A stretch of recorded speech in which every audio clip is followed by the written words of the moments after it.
Insperity presents the Small Business Advocate Show with Jim Blasingame, brought to you by FedEx, CareerBuilder.com, and Palo Alto Software. This is a copyrighted production of Small Business Network, Inc., all rights reserved.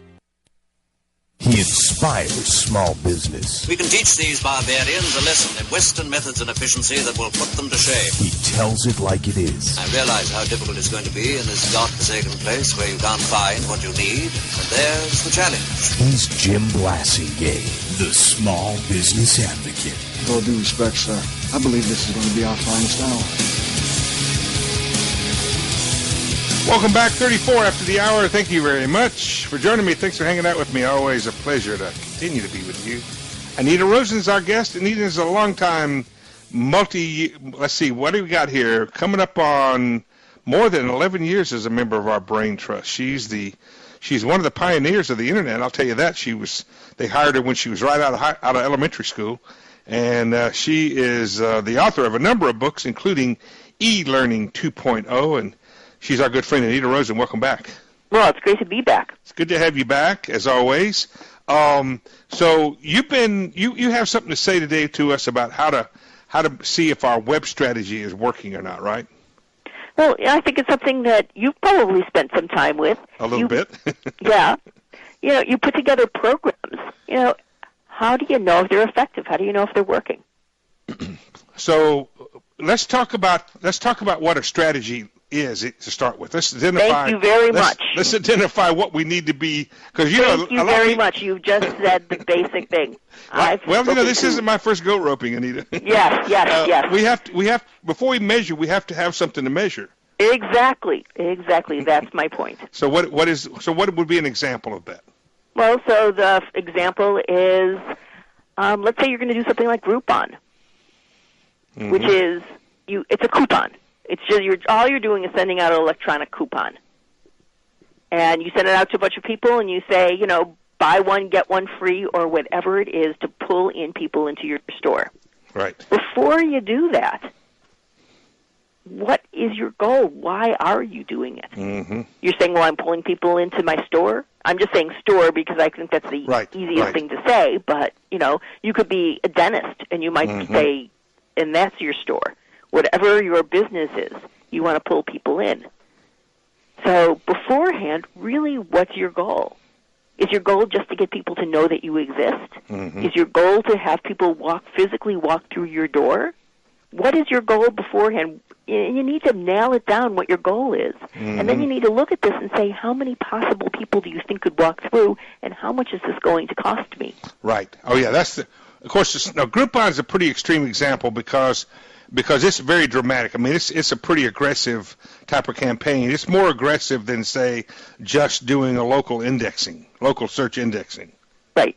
Because it's actually like somebody out on the street waving flyers at people, right? Oh, much more effective than that, because there's all these people that have never heard of you before, and it's sitting right there, and it's a deal. Mm-hmm. And there's a lot of people that they're not going to walk in your door a second time. They're only there for the deal. That's right, and this is an example. I remind people when they're thinking about Groupon or when they're trying to be competitive, they're trying to compete with Walmart and things like that.